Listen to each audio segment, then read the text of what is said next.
अस्सलाम वालेकुम।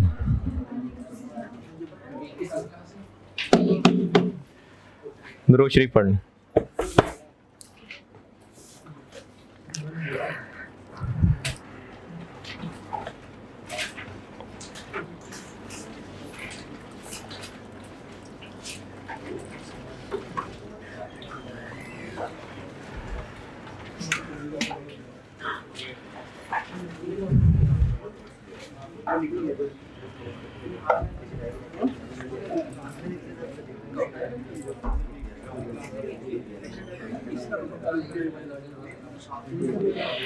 अच्छा, मैंने ना एक अच्छा तगड़ा सवाल पूरा करना है, तो होमवर्क वाला सवाल डिस्कस अभी नहीं, पहले मैं वो सवाल करा रहा हूं, और अगर एंड तक कर सका तो ठीक है, नहीं तो फिर जो भी एक्स्ट्रा, नहीं कल नहीं, अभी आज, वो कल आज ही है, वो जो कल होना था वो आज, कल और आज परसों दोनों आज ही हैं।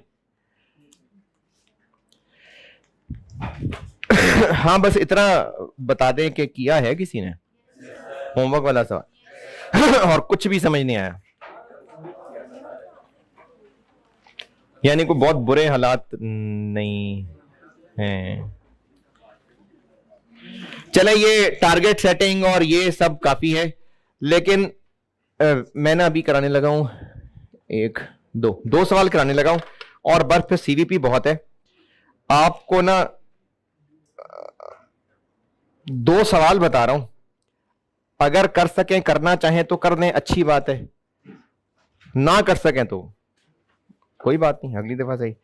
आप ना 2 सवाल जरूर कर दें अगर कर सकते हैं तो, क्योंकि अगर कर लेंगे, अच्छा देखो 100% बच्चे तो मुझे पता होमवर्क नहीं करते, जितने लोग करते हैं वो साथ साथ चल के सवाल करना चाह रहे होते हैं, अगर तो 2 सवाल हैं बड़े अच्छे, अगर कर लेंगे तो डिस्कशन से सीख लेंगे, नहीं करना तो पहले बता दें ताकि मैं इसको डिस्कशन में ही ना लाऊं।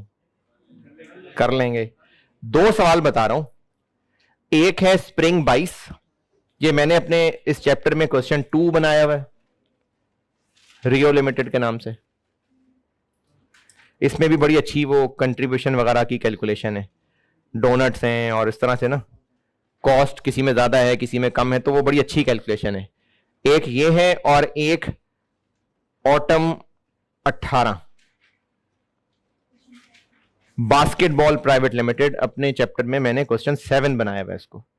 ये 2 सवाल हैं अच्छे, अगर आप कर सकें, करना चाहें तो जब आप लोग मंडे को दोबारा मिलेंगे तो डिस्कस कर लूंगा।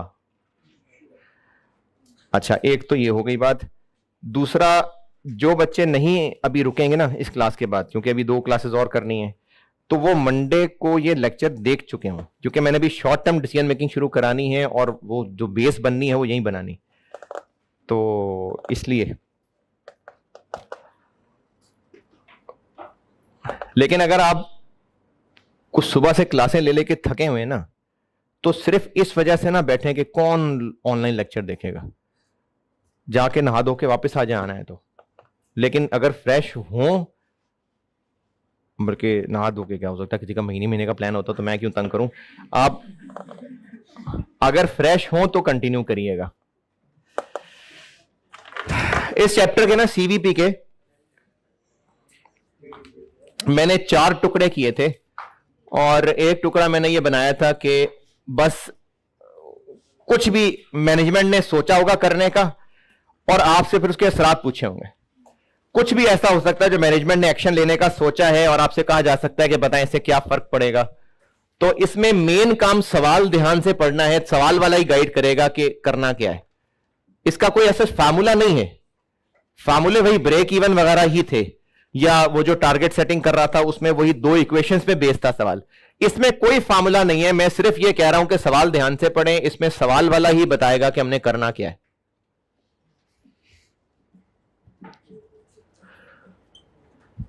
और इसके लिए एक करा देता हूं पहले आसान सवाल, एक करा देता हूं तगड़ा सवाल। पहले कर लेते हैं आसान सवाल। अच्छा, ये आसान जो है ना, ये इतना आसान था कि मैंने इसको इस चैप्टर में भी नहीं डाला, लेकिन सोच रहा हूं शायद अगली दफा डाल ही दूं। आप आए बुक में, आखिर में मैंने एक पोर्शन बनाया हुआ है जिसको मैंने अपनी बुक में ना चैप्टर 14 कहा हुआ है। किया मैंने ये हुआ है कि ऑटम 9 से लेके ऑटम 2009 से लेके जब से सॉल्यूशन आना शुरू हुए थे, स्प्रिंग नहीं ऑटम 22 तक जो पास्ट पेपर्स के सवाल मैंने अपने चैप्टर वाइज कंपाइल नहीं किए ना, वो मैंने इधर फेंक दिए एंड पे।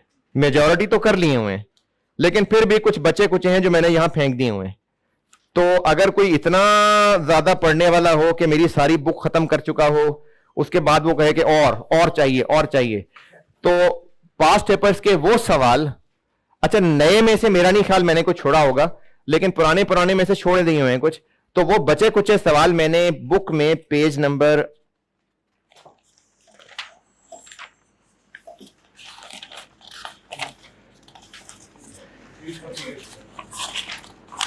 344 देखें,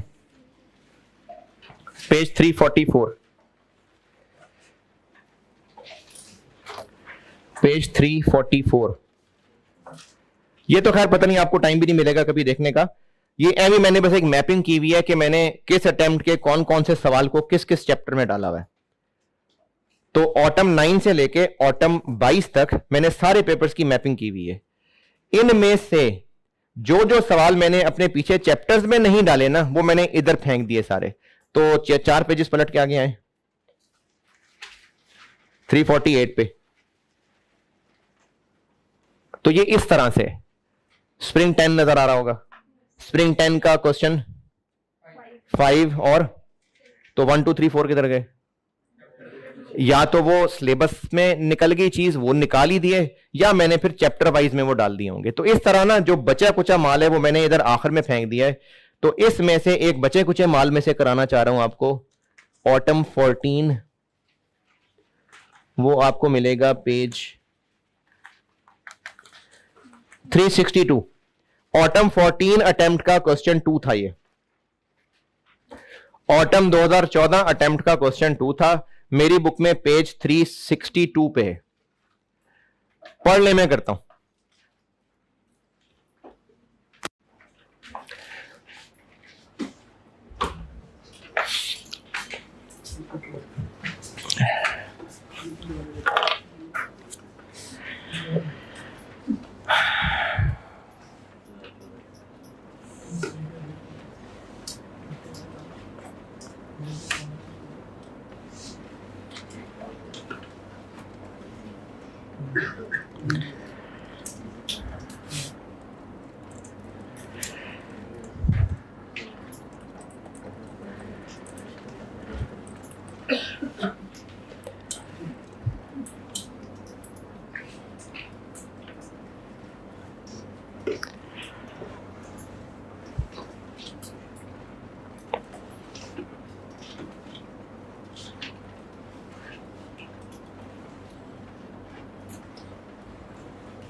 हाँ जी, छोटा सा सवाल था, नजर भर के देखेंगे तो पढ़ा जाएगा। इस वक्त जो बिजनेस कर रहा है उसकी फिगर्स बताई हुई है। सेल्स और कंट्रीब्यूशन, मार्जिन ऑफ सेफ्टी वगैरह, और उसके अलावा मैनेजमेंट कुछ फॉलोइंग एक्शन लेना चाह रही है। और पार्ट ए में पूछा यह है कि जो अभी इस वक्त हम कर रहे हैं उसकी इनकम स्टेटमेंट बना दें, और जो मैनेजमेंट करना चाह रही है अगर वो कर लें तो उसकी इनकम स्टेटमेंट बना दें। ये रिक्वायरमेंट ए की वर्डिंग है। प्रिपेयर प्रॉफिट स्टेटमेंट मतलब income statement under current and propose scenarios. तो जो अभी इस वक्त के हालात हैं, जो पहला पैराग्राफ और पहला टेबल बना हुआ है वो इनकम स्टेटमेंट बनानी है, और जो मैनेजमेंट चाह रही है वो हो जाए तो इनकम स्टेटमेंट क्या है वो बनानी है। अच्छा, कैसे पता चल रहा है कि इस चैप्टर का सवाल है? ब्रेक इवन का वर्ड आ गया तो इस तरह से पता चल जाता है।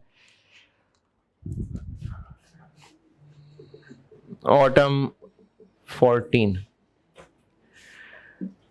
एक है जी करंट सिनेरियो।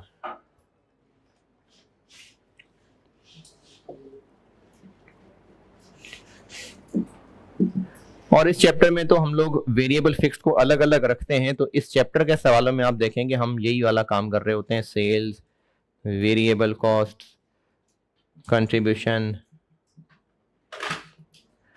फिक्स्ड कॉस्ट और प्रॉफिट।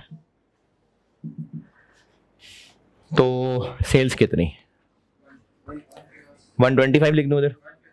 150, क्योंकि 125 तो ब्रेक इवन है, तो उसमें हम मिला लेते हैं मार्जिन ऑफ सेफ्टी 150। अभी इस वक्त वेरिएबल कॉस्ट क्या हुआ करती है? 80%, क्योंकि कंट्रीब्यूशन 20% है तो वेरिएबल कॉस्ट हो गई 80%। 120, कंट्रीब्यूशन 30, फिक्स कॉस्ट अभी क्या हुआ करती है? करें सारे लोग, अभी बोले कोई ना, सब ट्राई करें, बड़ी दफा ये काम हो रहा है सीवीपी के सवालों में। फिक्स कॉस्ट ढूंढें।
हाँ जी,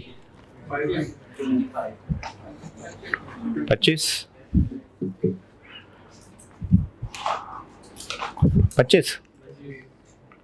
पक्की बात?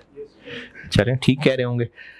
ब्रेक इवन सेल्स दी हुई है और break even sales is equal to total fix cost divided by CS. तो सीएस से ब्रेक इवन को मल्टीप्लाई कर लेंगे तो फिक्स कॉस्ट आ जाएगी। तो ब्रेक इवन है 125 इंटू 20, तो ये आ गई 25, और प्रॉफिट तो निकाल ही लेंगे 5। और जो मैनेजमेंट मशवरे दे रही है अगर हम उस पर चल लें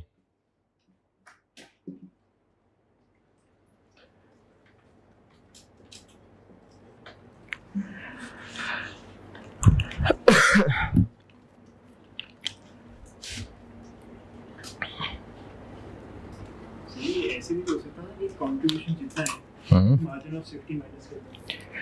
कंट्रीब्यूशन में से margin of safety minus, margin of देखिए ब्रेक इवन सेल्स में प्रॉफिट 0 होता है। हाँ, तो जितना भी एक्सेस होगा मार्जिन ऑफ सेफ्टी होगी, तो सर अगर उसमें से माइनस कर दें कंट्रीब्यूशन, क्या माइनस कर दें? सर अभी प्रॉफिट होता है 5 मिलियन, या उसमें से बैलेंसिंग फिगर फिक्स कॉस्ट की 25 मिलियन आ रही है। आंसर तो एग्जैक्ट हो जाएगा। क्या क्या क्या क्या 25 मिलियन मार्जिन ऑफ सेफ्टी है, तो सर कंट्रीब्यूशन 30 मिलियन आ रहा है। अच्छा,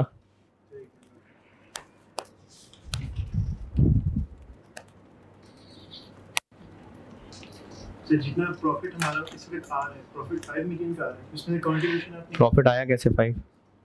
सर बैलेंसिंग फिगर से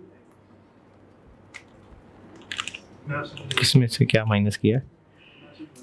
अच्छा अच्छा, नहीं हो सकता कॉम का फायदा हो जाए। अच्छा चलो कोई बात नहीं। हाँ जी, हाँ, मार्जिन ऑफ सेफ्टी जो है 40% निकाल के 5 प्रॉफिट आ जाएगा। क्यों निकाल लें उसका मार्जिन ऑफ सेफ्टी का 20%? नहीं पूछ रहा हूं ना क्यों, ऐसे ही पूछ रहा हूं क्यों।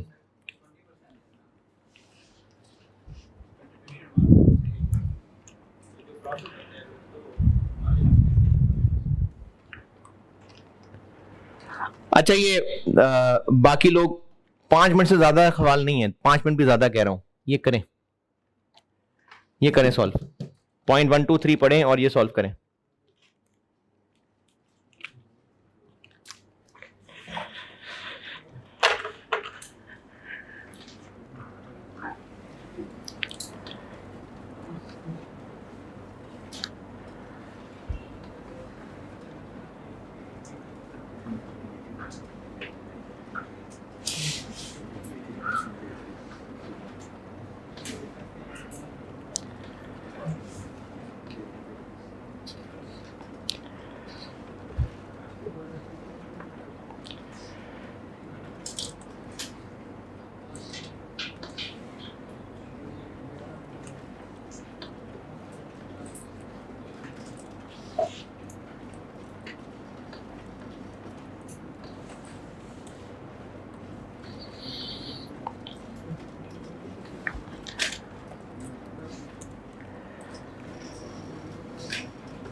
क्या 70 मिनट हुए?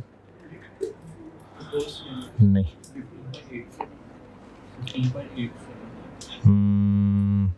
मेरा नहीं ख्याल, चलें देखता हूँ।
ज्यादा देर लगा दी।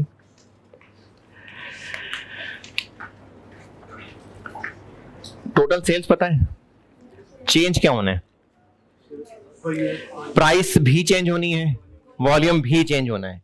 तो 150 में हमें प्राइस चेंज भी डालनी पड़ेगी और उससे वॉल्यूम जो बढ़ेगा वो भी डालना पड़ेगा। 185.25 वेरिएबल कॉस्ट, इसका 80% ले लें।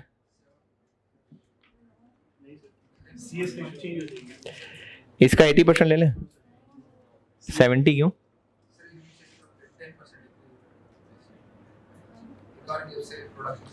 किसका 10%? सेल्स का 10% कि वेरिएबल कॉस्ट का 10%?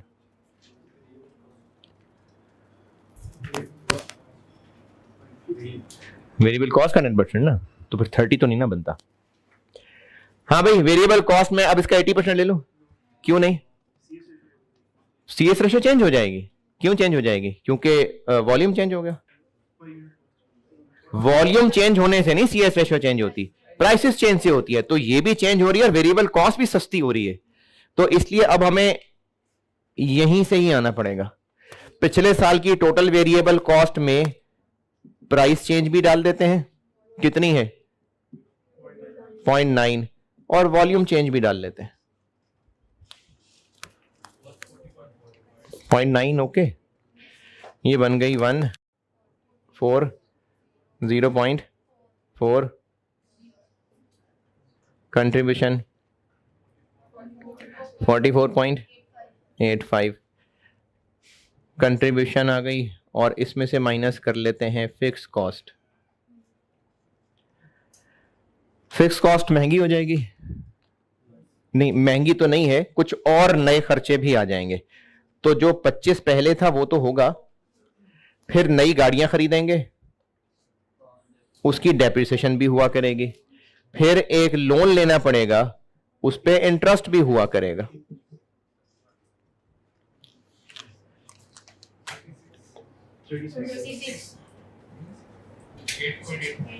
$8.85 ये प्रॉफिट।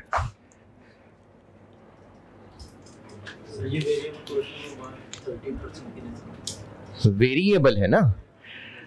सीवीपी शुरू कराने से पहले मैंने आपको ना 2 सवाल करके एक बात समझाने की कोशिश की थी कि अगर तो सिर्फ पर यूनिट नहीं, मैंने कहा था कि फिक्स कॉस्ट की ओरिजिनल हालत एक टोटल अमाउंट है, वेरिएबल कॉस्ट की ओरिजिनल हालत एक रेट है।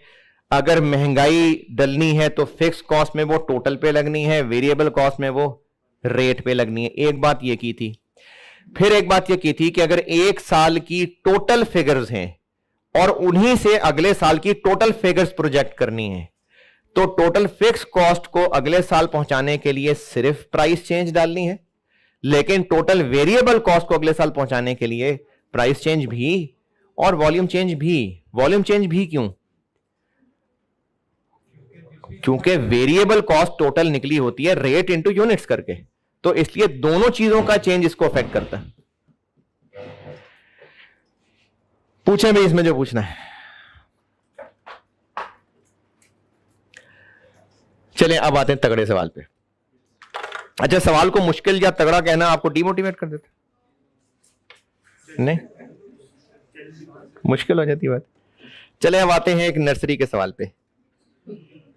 वो नर्सरी के बच्चा पढ़ रहा था, मैंने कहा चलो बेटा ये सवाल देना, मैंने क्लास में कराना है, तो एक नर्सरी का सवाल करते हैं। आप आइए पेज तो खैर पता नहीं सॉफ्ट में मेरे पास कौन सा है, ऑटम 17 मेरी बुक में होगा ये। नहीं मतलब चैप्टर में आ जाए, वापस चैप्टर में आ जाए। ऑटम 17 डिजिटल के नाम से होगा मेरे चैप्टर में। क्वेश्चन 9 पेज 239 पे डिजिटल इंडस्ट्रीज के नाम से। बड़ा ही अच्छा सवाल है, 1-2 कैलकुलेशंस इसमें बहुत कमाल है। सवाल ओवरऑल मुश्किल था जरूर, लेकिन मुश्किल सवालों को ना ये कह के ना छोड़ दिया करें कि हमसे होना नहीं था। इसको किया करें, क्योंकि इसमें मुश्किल चीजें जो है वो अगले सवालों में कहीं ना कहीं टेस्ट हो जाती हैं। तो पढ़ लीजिए अच्छे तरीके से, परसेंटेजेस बहुत हैं इसमें, इसलिए ध्यान से पढ़ लें। मैं करता हूं, है जी। अच्छा, मैं बहुत तेज बोल गया, मैं दोबारा बोलता हूं। पेज 239 सीवीपी वाला चैप्टर है, उसमें क्वेश्चन 9 है डिजिटल इंडस्ट्रीज के नाम से। अटेम्प्ट इसकी है ऑटम 2017, और ये मैं कॉस्ट के पेपर की बात कर रहा हूं।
हाँ जी, पढ़ लिया हूं तो मैं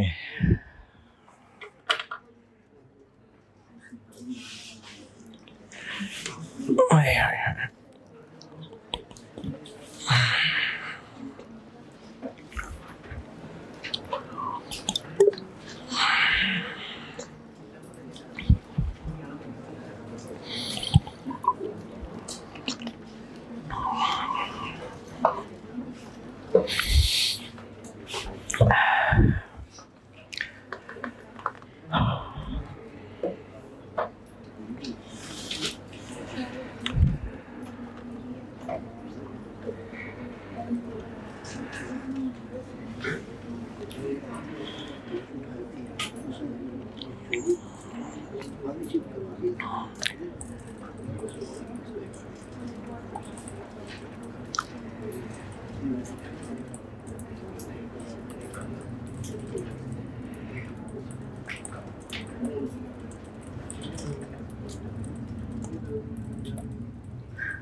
हाँ जी, सवाल पढ़ के किसी को कुछ समझ आ गया हो?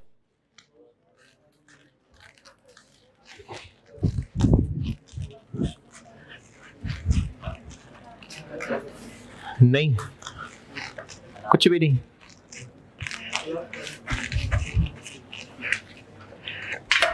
अच्छा, इतना पता चल रहा है कि चैप्टर का सवाल है कैसे? एक तो अभी करा रहा हूं, और उसके अलावा मार्जिन ऑफ सेफ्टी का वर्ड आ गया, बिल्कुल सही है। तो इतना तो आइडिया हो ही गया कि इस चैप्टर का सवाल है। ओके, आप करवा रहे हैं, लेकिन इस तरह की वर्डिंग आगे रिक्वायरमेंट में ये नहीं पता चले इसको स्टार्ट कहां से करना है, ये क्या मांग क्या है, कह रहा है, यही तो स्कीम है।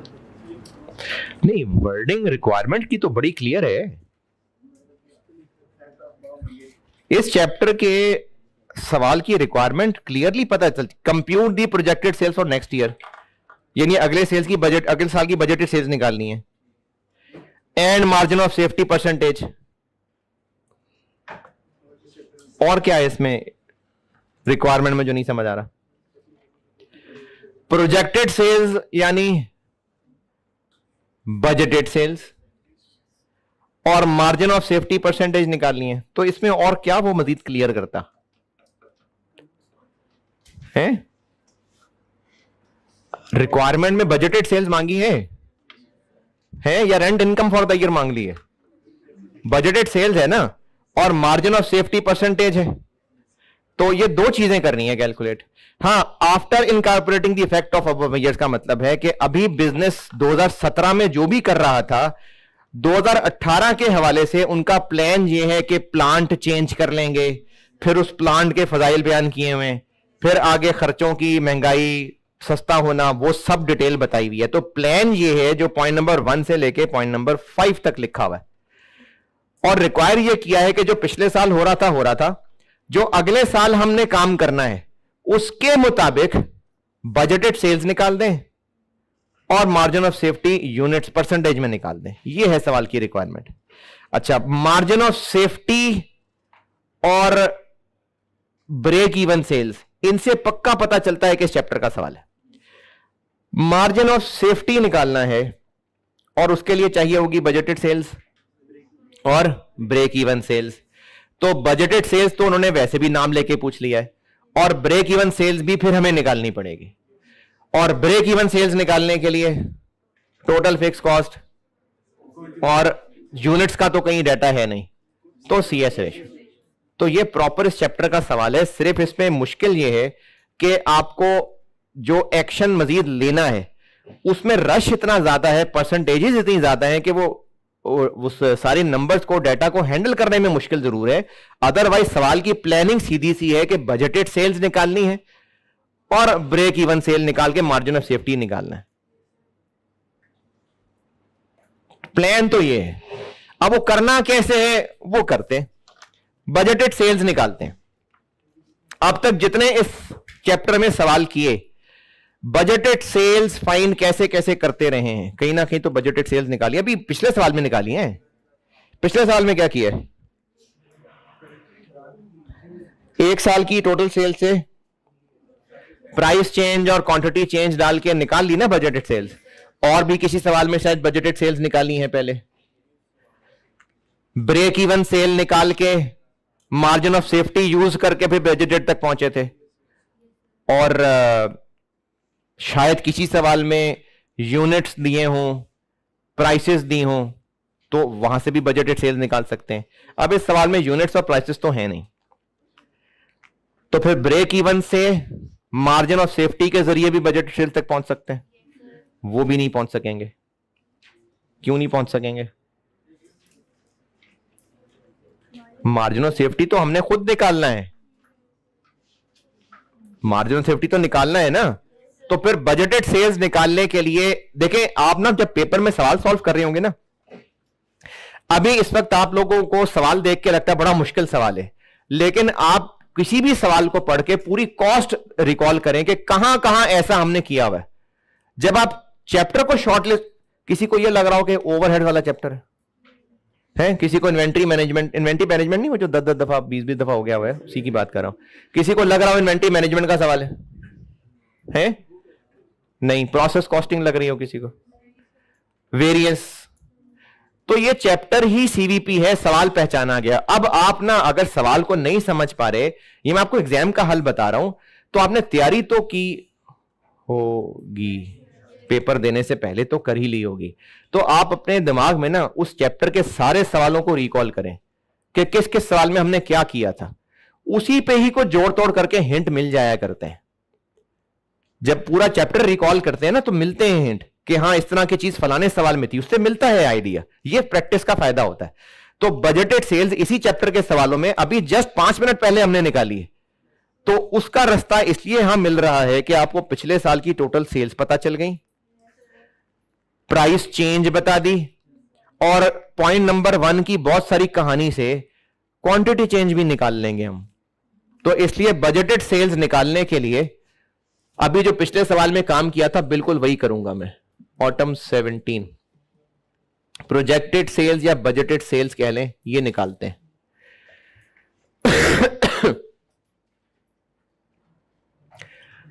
17 की सेल्स कितनी?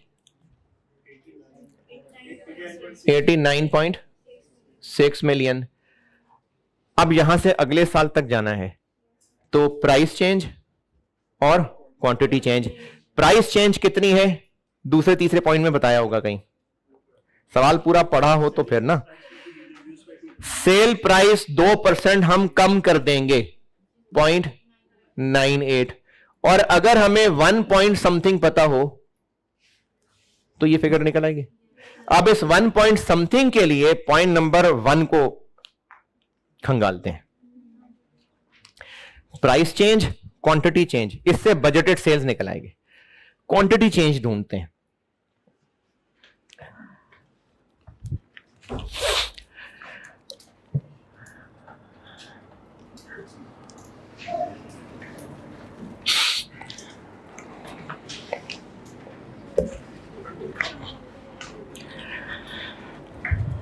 अच्छा पहले खुद जरा कोशिश तो करें, अगर कर गया क्लिक तो 2 मिनट में ही कर लेंगे, नहीं तो मैं समझा ही देता हूं। पॉइंट नंबर 1 और ऊपर वाले 2 पैराग्राफ्स में से दूसरा,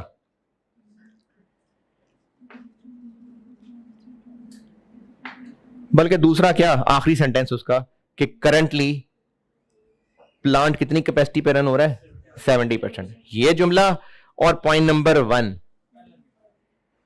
इनको पढ़ें और देखें कि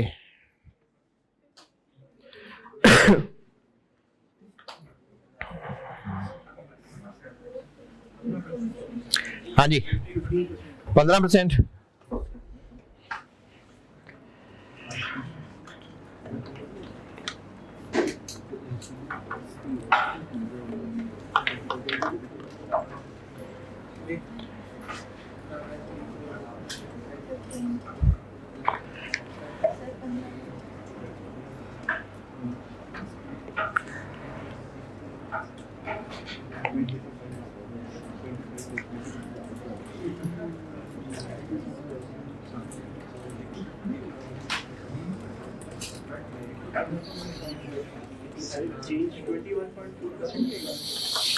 कितना? 21.4 और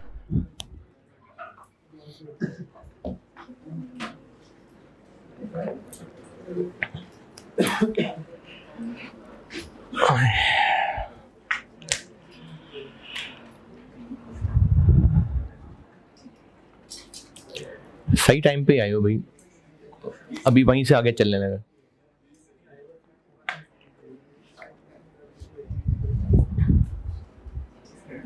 बस 21.4 और कोई आवाज नहीं। 15%। अच्छा जी, और कोई? 11.9 और?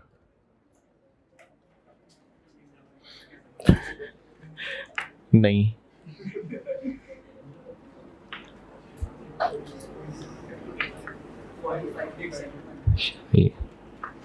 ले जी, एक जवाब आ गया सही।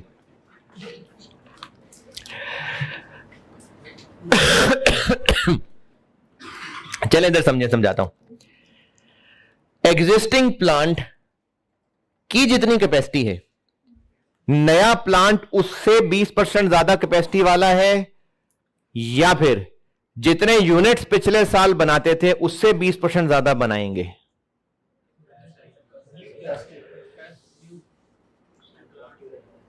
पॉइंट नंबर 1, नए प्लांट की कैपेसिटी पुराने प्लांट की कैपेसिटी से 20% ज्यादा है। अच्छा, 20% किस से? पुराने से। 100 क्या हुआ? पुराना क्या नया? पुराना। नया प्लांट 20% ज्यादा बनाएगा पुराने से, तो 100 क्या है? पुराना।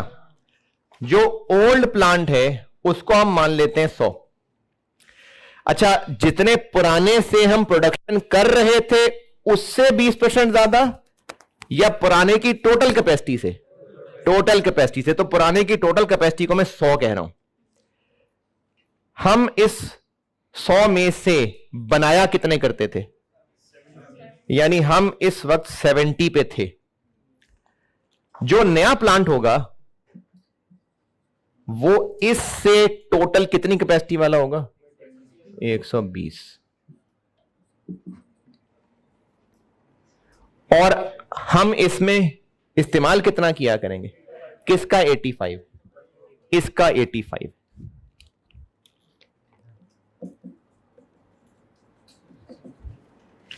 यानी 102। हम यहां से यहां मूव कर जाएंगे।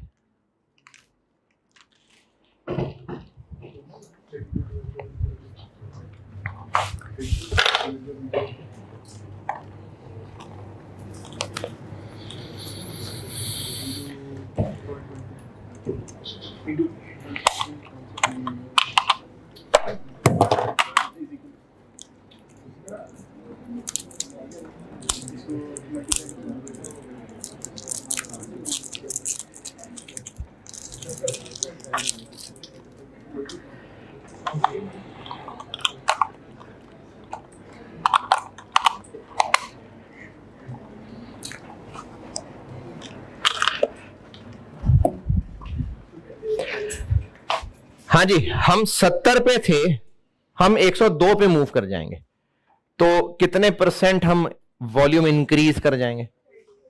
हैं 32। बस इसीलिए मुझे डर लग रहा था कि मैं ये मिसाल ऐसे ना दूं, बेकार मिसाल है, चेंज करता हूं। ये रहने दे, एक और तरीके से बताता हूं। 32 गलत कर गए ना, मैं एक और तरीके से बताता हूं। एक क्लासरूम की टोटल कैपेसिटी, क्लासरूम की कैपेसिटी से क्या मुराद होती है? कितने नंबर ऑफ स्टूडेंट्स, कितनी चेयर्स हैं? एक क्लासरूम में 100 चेयर्स की कैपेसिटी थी, लेकिन स्टूडेंट्स उसमें बैठा करते थे 70, यानी 70 चेयर्स ऑक्युपाई होती थी। अब हम इस रूम को छोड़ के एक नया क्लासरूम बना रहे हैं जिसमें टोटल कैपेसिटी पुराने की टोटल कैपेसिटी से 20% ज्यादा होगी। यानी कितनी चेयर्स होंगी उसमें? 120 चेयर्स। लेकिन कितनी चेयर्स यूटिलाइज हो रही हुआ करेंगी? इनका 85%, 85 चेयर्स नहीं, इनका 85%। तो कितनी चेयर्स? 102 चेयर्स। अभी भी नहीं बात समझ आ रही? तो अगर पुरानी क्लास में 70 स्टूडेंट्स बैठते थे, नई क्लास में 102 स्टूडेंट्स बैठेंगे, तो कितने % स्टूडेंट्स ज्यादा आ जाएंगे? 45.71%। कैसे परसेंटेज निकालनी है, कितने ज्यादा? 32 स्टूडेंट्स, 32 स्टूडेंट्स डिवाइडेड बाय 70, 45.71%। अच्छा, इसका आंसर 100 से ऑब्वियसली मल्टीप्लाई करके मैंने 45 लिखा है, 45.7571%। अच्छा, इसको ना ऐसे भी कर सकते हैं, 102 डिवाइडेड बाय 70, 1 तो हाँ ना, हमने जो भी क्वांटिटी इंक्रीज डालनी होती है हमने 1 पॉइंट करके तो डालनी होती है। जैसे पिछले सवाल में अगर 30% बढ़ा था तो हमने फिर 1.3 ही लिखा था ना, तो ये वो 1 पॉइंट समथिंग वाली बात है। तो 45.71% क्वांटिटी ग्रो करेगी। अभी भी नहीं आ रही समझ? तो इसकी आप प्रॉपर वर्किंग, ये तो खैर मैंने आपको समझाने के लिए चेयर्स किए हैं। अब आप इसी को मैं प्लांट की कैपेसिटी के एतबार से बता रहा हूं कि अगर जो ओरिजिनल प्लांट था पुराना, उसकी टोटल कैपेसिटी अगर 100 थी, यूनिट्स कह लें, चलें 100 यूनिट्स बना सकते थे, बनाते 70 यूनिट्स थे। नए प्लांट की कैपेसिटी इसकी टोटल कैपेसिटी से 20% ज्यादा होगी, मतलब उस पर 120 यूनिट्स बना सका करेंगे। लेकिन हमने बनाने इस कैपेसिटी का 85% यानी 102 यूनिट्स हैं। तो अगर पहले 70 यूनिट्स बनाते थे, अब 102 यूनिट्स बनाएंगे तो कितने परसेंट ज्यादा यूनिट्स बनाएंगे? तो ये हमारा जो ग्रोथ का फैक्टर बन जाएगा, ग्रोथ फैक्टर मैं इसको कह रहा हूं 1 पॉइंट समथिंग को, ये बन जाएगा 102/70 इज इक्वल टू 1.457।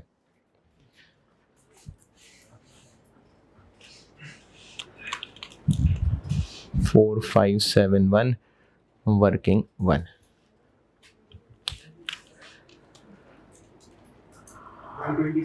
127.95। और अब हमें चाहिए मार्जिन ऑफ सेफ्टी परसेंटेज, तो उसके लिए ब्रेक इवन सेल निकालनी पड़ेगी। ब्रेक इवन सेल पता नहीं, फिर इसको इसमें से माइनस करेंगे तो जो आंसर आएगा वो होगा मार्जिन ऑफ सेफ्टी, पता नहीं, और फिर हम उसको डिवाइड करेंगे बजटेड सेल से, तो मार्जिन ऑफ सेफ्टी परसेंटेज आ जाएगी, पता नहीं। बस ये है सवाल।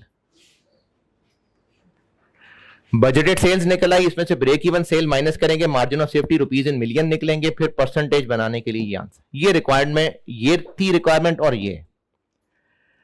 तो अब अगली कोशिश ब्रेक इवन, उसके लिए क्या चाहिए? टोटल फिक्स कॉस्ट और CS रेशो।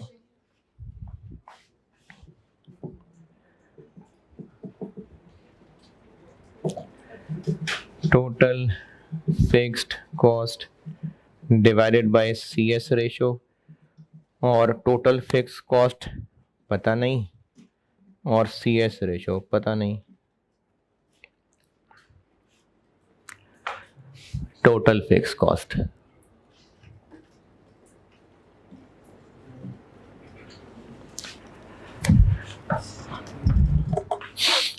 उस वर्किंग को नोट कर रहे हैं तो जल्दी से करें क्योंकि काफी सारी अंग्रेजी समझानी है।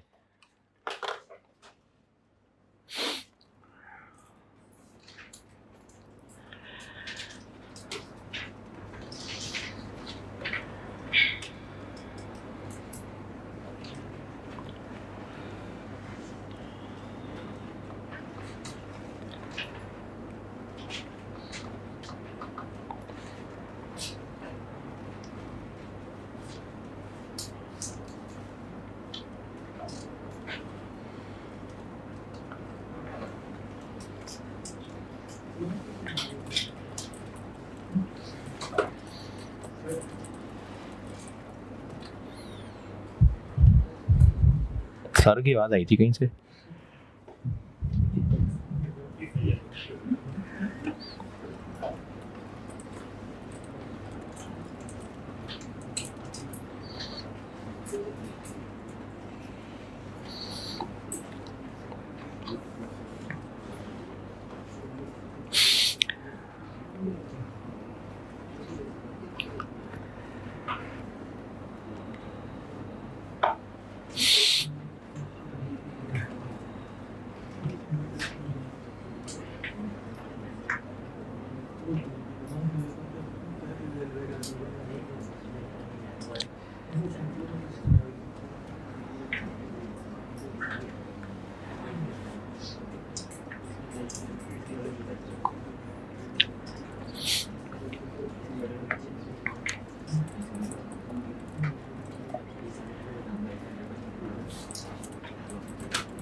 चले, अब हमने निकालनी है अगले साल की फिक्स कॉस्ट। अगले साल की फिक्स कॉस्ट का पॉइंट 1 में कहीं कोई जिक्र?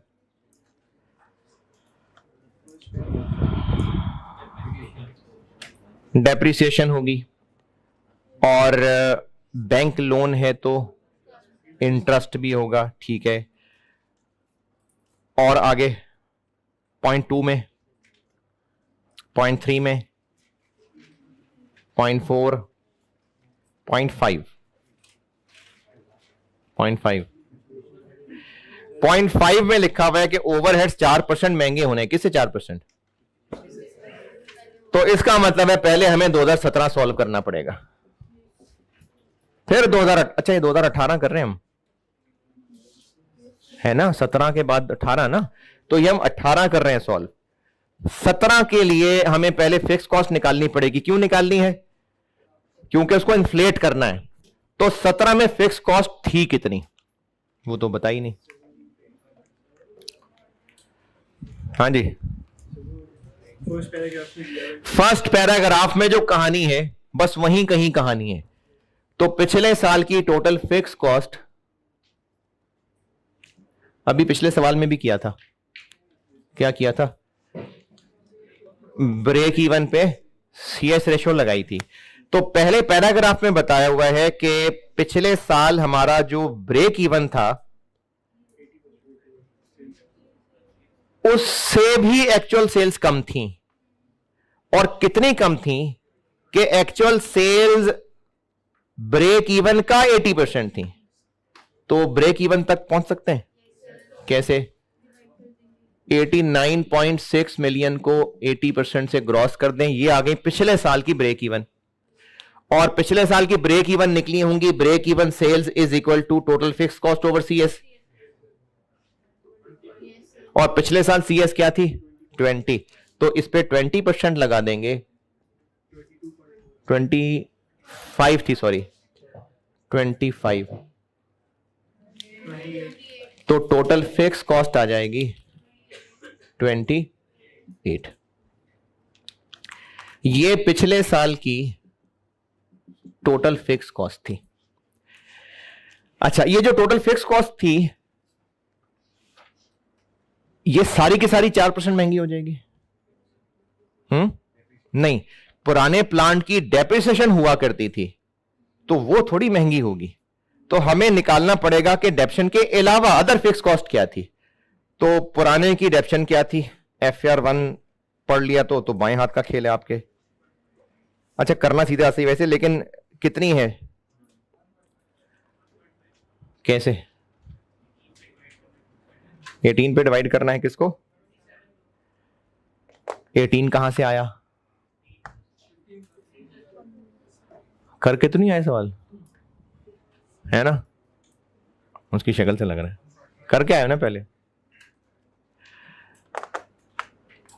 हाँ जी, पुरानी मशीन की डेप्रिसिएशन पिछले साल चार्ज हुई थी ना, तो कितनी हुई थी? पुरानी मशीन का डाटा बताया हुआ है आपको पॉइंट नंबर 1 के चौथे पैराग्राफ, तीसरे पैराग्राफ में। एग्जिस्टिंग प्लांट 15 साल पहले 27 मिलियन का लिया था और अब उसकी 3 साल लाइफ बाकी है, तो टोटल 18 हो गई। फिर तो इसकी डेप्रिसिएशन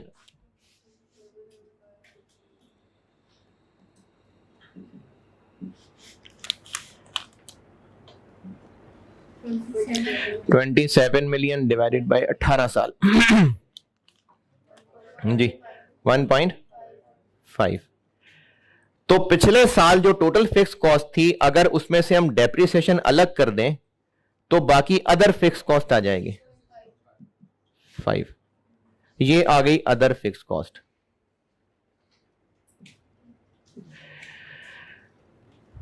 अच्छा, ये ना मैंने लिखा इस तरह से है, लेकिन इसमें इसको मैं एक और तरीके से बताता हूं, क्योंकि कुछ बच्चे पूछते हैं जी माइनस क्यों कर रहे हैं। तो असल में मैंने किया यह है कि टोटल 28 थी, इसमें से डेप्रिसिएशन इतनी थी तो बाकी कितनी थी। ये क्यों दोनों बांटे हैं? क्योंकि इसको इन्फ्लेट करना है, उसको नहीं करना, इसलिए अलग अलग करना था, तो ये मैंने माइनस किया है। ऐसा कोई फिक्स कॉस्ट में से डेप्रिसिएशन माइनस नहीं किया कि माइनस करनी होती है, मैंने सिर्फ इसके दो टुकड़े किए हैं कि कितने को इन्फ्लेट करना है ये पता चल सके। तो 18 में अब हम इसको इन्फ्लेट करेंगे। अब आ जाते हैं 18 पे।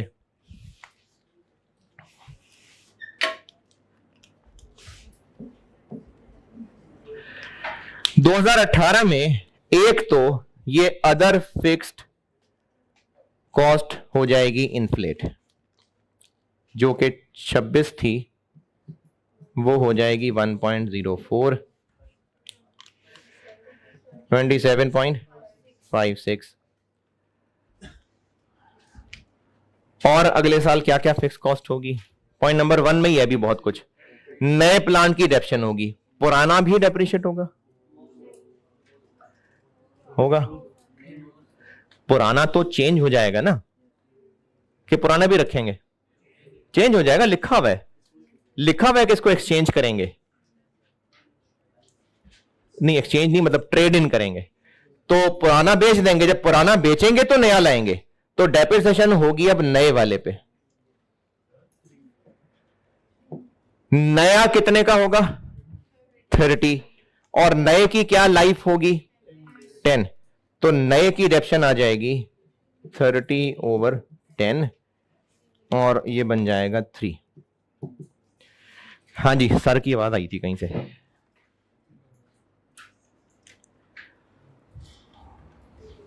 हाँ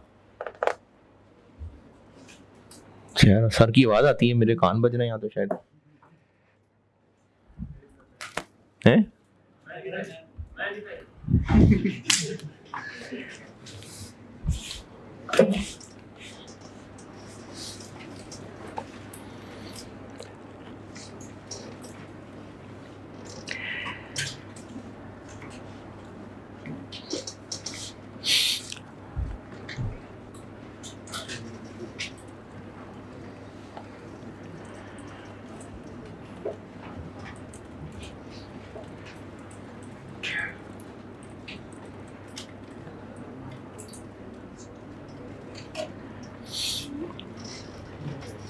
और कोई फिक्स कॉस्ट होगी है? अभी पिछले सवाल में भी थी, लोन का इंटरेस्ट होगा, और लोन का इंटरेस्ट होगा कितने परसेंट? 10%। लोन कितना होगा?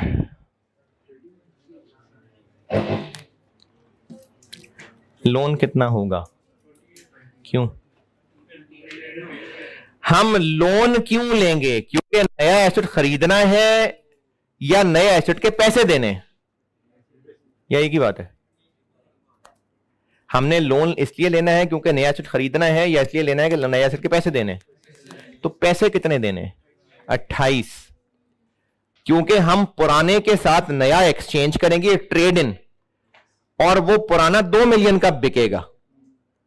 तो कैश कितना देंगे?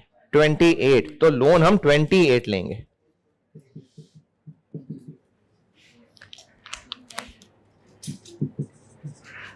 ये वाली बात दोबारा सुने, एक्सचेंज ऑफ एसेट्स पढ़ा था। एक्सचेंज ऑफ एसेट्स में एक टर्म होती थी trade in allowance.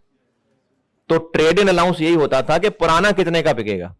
FAR 1 IS 16 trade in allowance, पुराना कितने का सेल होगा एक्सचेंज में? तो लिखा हुआ है कि would be traded in for 2 million.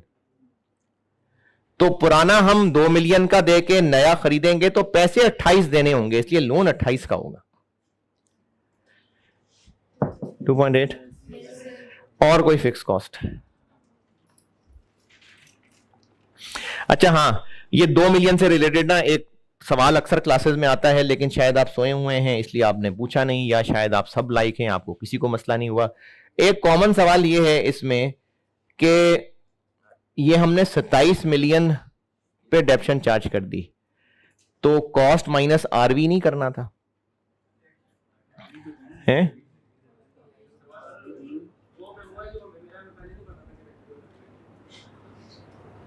बिल्कुल ठीक है, शाबाश, सही जवाब है। मैं सवाल दोबारा दोहरा देता हूं कि 27 million cost minus RV 2 million. तो वो आरवी 2 नहीं है, आरवी वो होती है जो 18 साल खत्म होते तो उसकी जो वैल्यू होती है। ये तो वो है कि अभी कितने का इसको एक्सचेंज करेंगे, तो 2 मिलियन आरवी नहीं है। और कोई फिक्स कॉस्ट? अच्छा, एक और फिक्स कॉस्ट भी है जो आईकेप के सोल्यूशन में मिस हुई हुई थी, और वो मैं आपको बता रहा हूं, यानी इससे मेरे आईकेप के सोल्यूशन से इख्तलाफ है, उनसे ये फिक्स कॉस्ट मिस हुई हुई थी।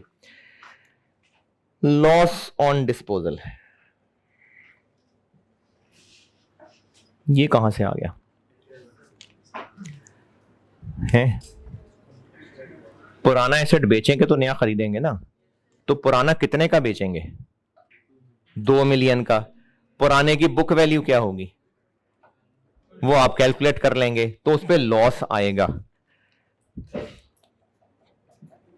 2 का बेचेंगे और इसकी बुक वैल्यू होगी कॉस्ट कितनी, और ये कितनी जिंदगी गुजार चुका हुआ है, तो 1.5 करते 15 साल ये गुजार चुका है, तो इसकी बुक वैल्यू इतनी होगी, बेचेंगे इतने का, तो कितना नुकसान होगा? 2.5।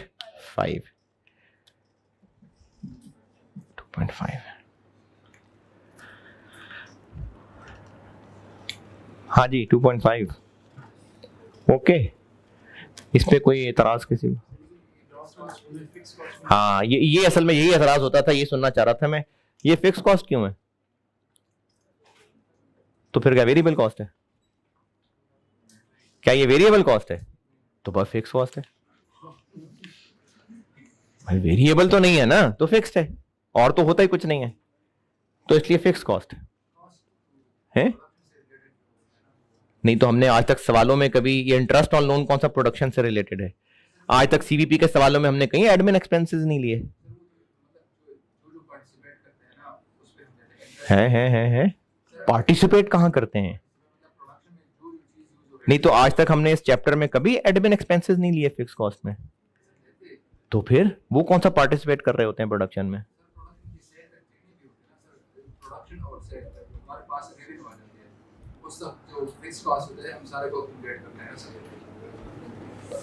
एडमिन एक्सपेंसेस भी लेते हैं कि नहीं?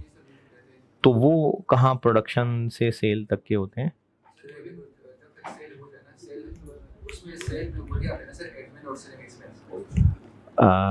ये कौन सी साइंस हुई? जी जी,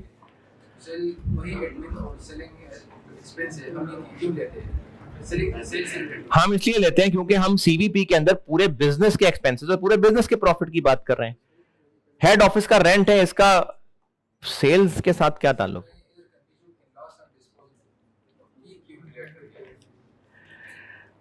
ये जो हमने इस सवाल के अंदर, ये बाकी लोग भी सुने, क्योंकि ये ना एक कॉमन एतराज है, ये कोई अजीब सा एतराज नहीं है, कि जो हम यहां इस चैप्टर में टोटल फिक्स कॉस्ट ले रहे हैं, तो वो सिर्फ फैक्ट्री के फिक्स कॉस्ट हैं, टोटल है ना।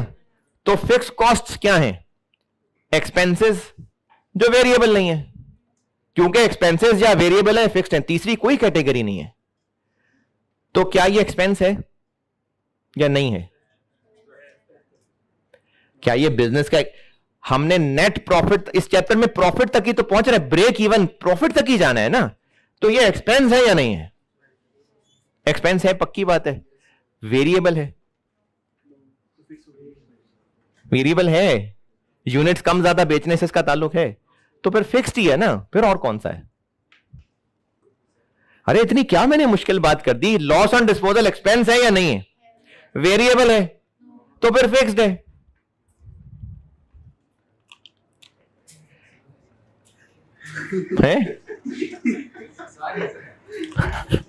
नहीं नहीं यकीन आ रहा कि फिक्स्ड है? हाँ तो बस यही हो रहा है, मतलब क्या?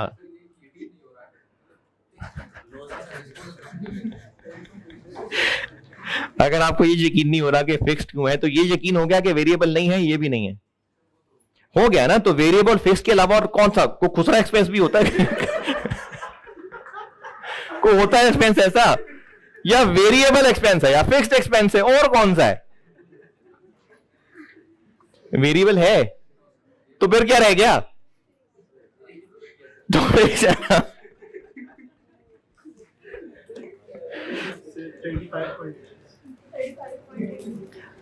और कोई फिक्स कॉस्ट है? नहीं है। 35.86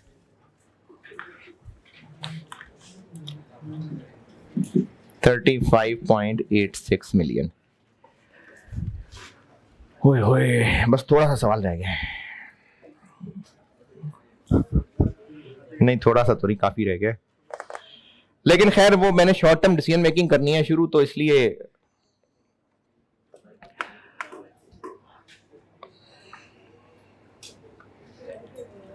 जाग रहे हैं ना, ये कर रहा हूं पूरा। अगर आप बिल्कुल को मरने वाला हो गया है तो मैं 10 मिनट का ब्रेक लेके इसको कर लेता हूं, यानी लेक्चर यही कंटिन्यू हो रहा होगा है। हाँ तो कर लेना।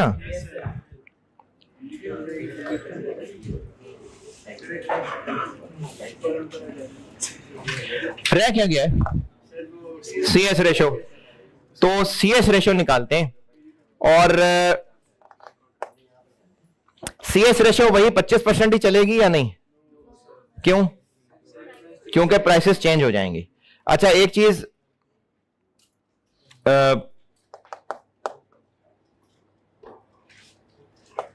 पहले भी किसी सवाल में की थी कि हम नई CS ratio sale price, variable cost per unit से भी निकाल सकते हैं और टोटल से भी निकाल सकते हैं। ये पहले कोई सवाल किया था, उसमें निकाली थी। तो इसमें हमारे पास कहीं पर यूनिट चीजें तो है नहीं, तो टोटल से निकाल लेते हैं। तो अब हम नई CS रेशो निकालते हैं।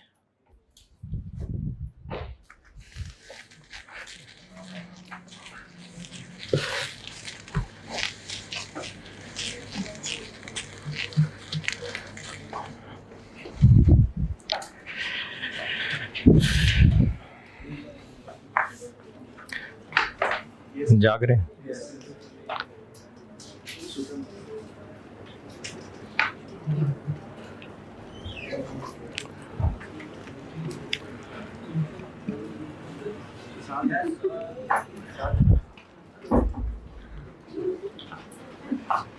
सामा ठीक हो ना?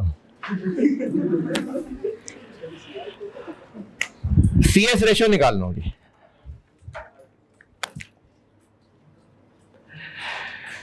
नई CS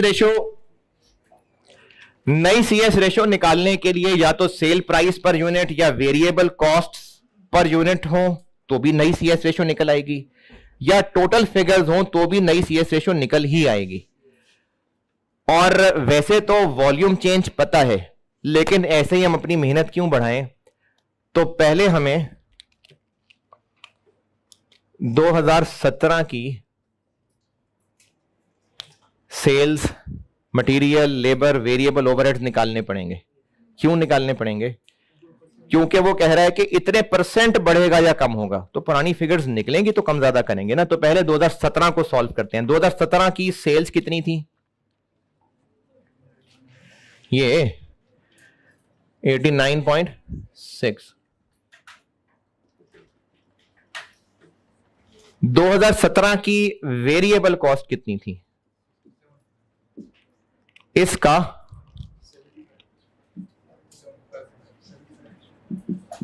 75%, 67.2। बस इसको तोड़ते हैं मटेरियल, लेबर और ओवरहेड्स में। मटेरियल, ये पहले पैराग्राफ में लिखी हुई है कहानी। पहले पैराग्राफ में लिखा हुआ है कि जो वेरिएबल, बल्कि मुझे लग रहा है मैं ना एक चीज मिस कर गया।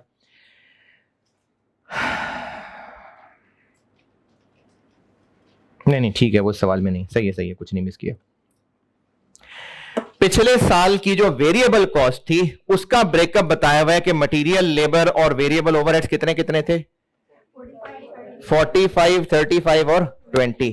तो इसको हम मटेरियल, लेबर और वेरिएबल ओवरहेड्स में तोड़ सकते हैं। 67.2 45%, 67.2 का 35% और 67.2 का 20%। 30.24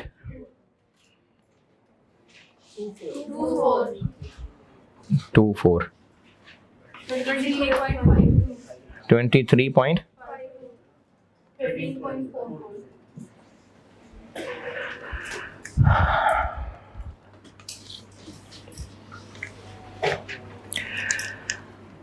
अब चूंकि ये सारी चेंज हो जाएंगी इसलिए CS रेशियो 25% नहीं रह जाएगी, तो हमें नई CS रेशियो निकालने के लिए 2018 को सॉल्व करना पड़ेगा।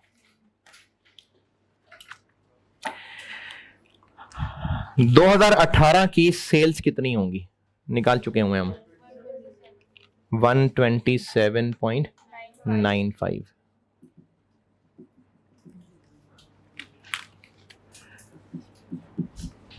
अच्छा हाँ, ठहरे ये ना लिखना अभी। अगर मैंने 120, अच्छा इस वर्किंग को करने का मकसद क्या है? CS रेशियो निकालनी है ना। अगर मैंने यहां 127 लिख ली यानी मैंने उसमें प्राइस चेंज भी और क्वांटिटी चेंज भी डाल ली तो भी ठीक है। तो फिर मुझे इन सब के अंदर प्राइस चेंज भी और क्वांटिटी चेंज भी डालनी पड़ेगी। लेकिन अगर आप चाहें कि नहीं कहां बार बार 1.4571 लिखें तो आप ऐसा कर सकते हैं कि ये हम इग्नोरिंग क्वांटिटी चेंज कर लें। मकसद तो CS रेशियो निकालना है ना, या रहने दें, खैर है 1.45 चलने दें, चलो चलने दें जी।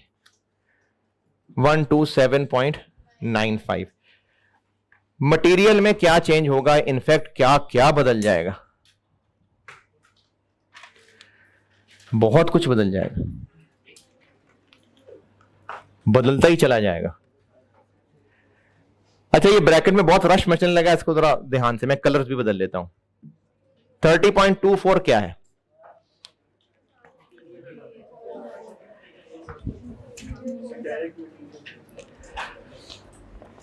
पॉइंट नंबर, पहले बताता हूं पॉइंट नंबर 3। पॉइंट 3 में क्या होगा? मटेरियल हम खरीदेंगे क्योंकि बल्क में तो सस्ता मिलेगा, तो इससे 0.9।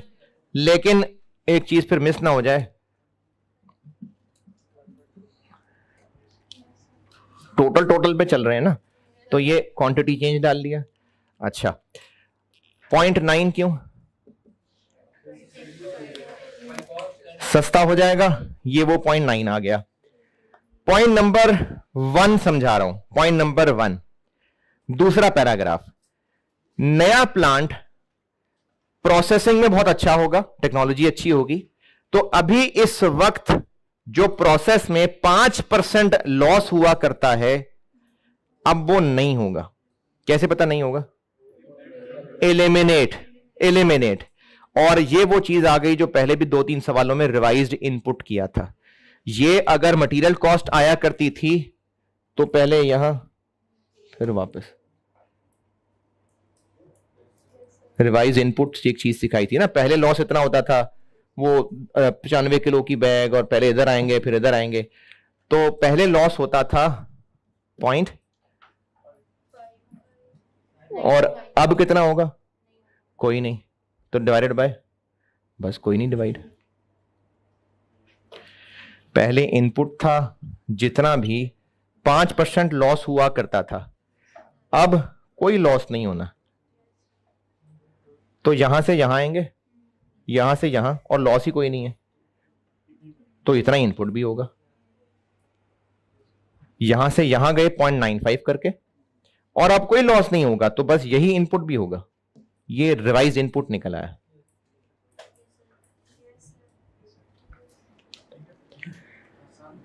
है जी? आसान करके समझाऊं? तो अब लेबर कॉस्ट क्या बन जाएगी? सॉरी, मटेरियल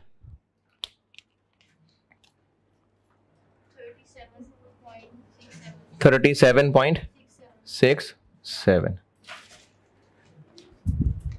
बस थोड़ा सा रह गया।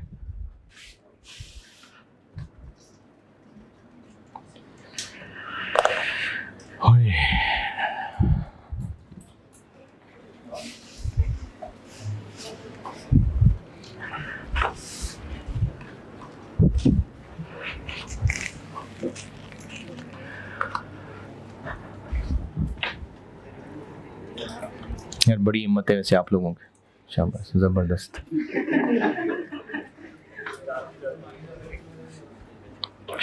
शाबाश। Labour 23.52 1 point.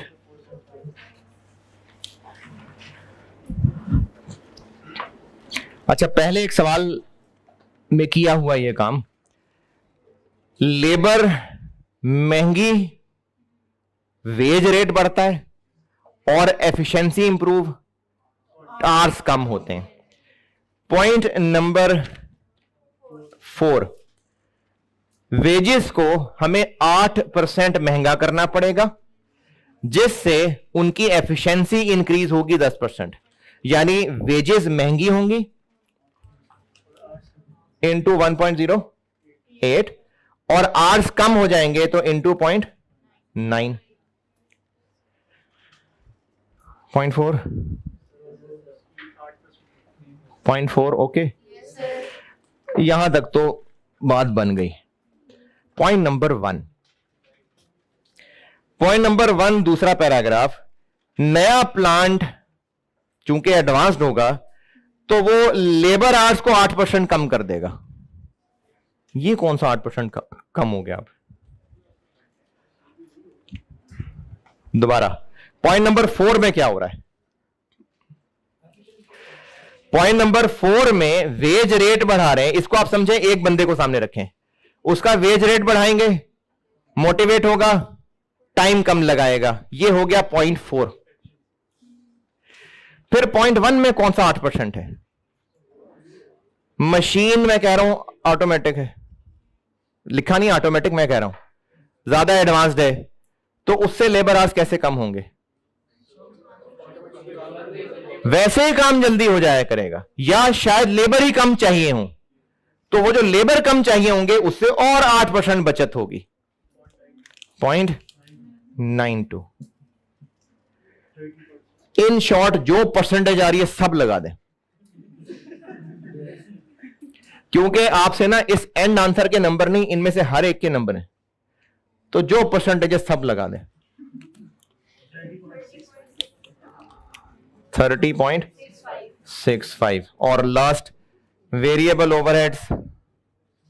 ओवरहेड्स उसने कहा है 8% महंगे होंगे, तो 13.44 मिलियन को 8% महंगा करना है, नहीं 4 और चूंकि ये वेरिएबल है सब कुछ, तो हरा वाला ये भी करना है, और बस 20.36 contribution. CS ratio, break even, margin of safety. चलो जहां इतना किया 2 लाइनें भी लिख देता हूं। 39.27 और इसको परसेंटेज बना लें क्योंकि CS रेशो है।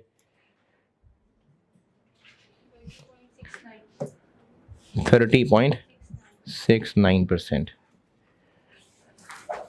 30.69%।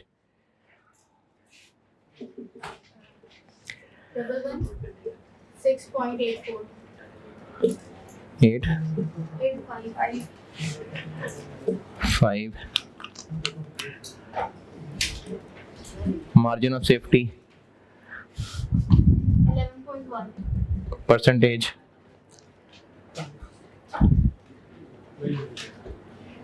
8.67 ये था जी सिर्फ 12 नंबर का सवाल। सीवीपी मेरी तरफ से खत्म है और वो 2 सवाल दिए हैं, अगर आपने कर लिए तो मंडे को डिस्कस हो जाएंगे, ना किए तो अगली टाइम में सही। और सीवीपी खत्म तो आप लंबे लंबे सांस ले लें, फिर हम लोग कोई 15 को मिनट बाद शॉर्ट टर्म डिसीजन मेकिंग के लिए मिलते हैं। ठीक है जी, अल्लाह हाफ़िज़। अस्सलाम वालेकुम। दुरूद शरीफ पढ़ लें।